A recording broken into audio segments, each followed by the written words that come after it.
అందరికీ ఐఫ్రెండ్స్ త్వరలో ఓటీటీలోకి రాబోతున్న మూవీస్ ఏంటనేది ఈ వీడియోతో మనం అయితే క్లియర్ అయితే తెలుసుకుందాం. వైఫ్ ఆఫ్ జనవరి 23వ తేదీ నుంచి అయితే ఈటీవీ విన్ యాప్ అయితే స్ట్రీమింగ్ అవుతుంది. రాజాకార్ జనవరి 24వ తేదీ నుంచి అయితే ఆహా యాప్ అయితే స్ట్రీమింగ్ అవుతుంది. ఈ సబ్ బార్బర్ జనవరి 24వ తేదీ నుంచి అయితే G5 అయితే స్ట్రీమింగ్ అవుతుంది. వెనం జనవరి 25వ తేదీ నుంచి అయితే నెట్ఫ్లిక్స్ అయితే స్ట్రీమింగ్ అవుతుంది. పారడైస్ జనవరి 28వ తేదీ నుంచి అయితే డిస్నీ ప్లస్ హాట్‌స్టార్ అయితే స్ట్రీమింగ్ అవుతుంది. స్పైడర్ మ్యాన్ జనవరి 29వ తేదీ నుంచి అయితే డిస్నీ ప్లస్ హాట్‌స్టార్ అయితే స్ట్రీమింగ్ అవుతుంది. పోతుగడ్డ జనవరి 30వ తేదీ నుంచి అయితే ఈటీవీ విన్ యాప్ అయితే స్ట్రీమింగ్ అవుతుంది. మ్యాక్స్ జనవరి 30వ తేదీ నుంచి అయితే G5 అయితే స్ట్రీమింగ్ అవుతుంది. తిరుమానిక్కం జనవరి 31వ తేదీ నుంచి అయితే G5 అయితే స్ట్రీమింగ్ అవుతుంది. కోబలి ఫిబ్రవరి 4వ తేదీ నుంచి అయితే డిస్నీ ప్లస్ హాట్‌స్టార్ అయితే స్ట్రీమింగ్ అవుతుంది.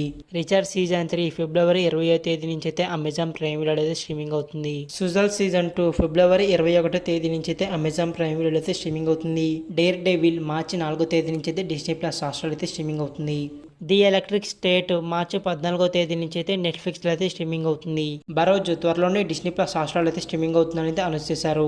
ఇవన్నమాట త్వరలో ఓటీటీలోకి రాబోతున్న మూవీస్. ఈ మూవీస్ లో మీరు ఏ మూవీ కోసం బాగా వెయిట్ చేస్తారో కామెంట్ చేయండి. అలాగే వీడియోకి లైక్ చేసి మన ఛానల్ అయితే సబ్స్క్రైబ్ చేసుకోండి.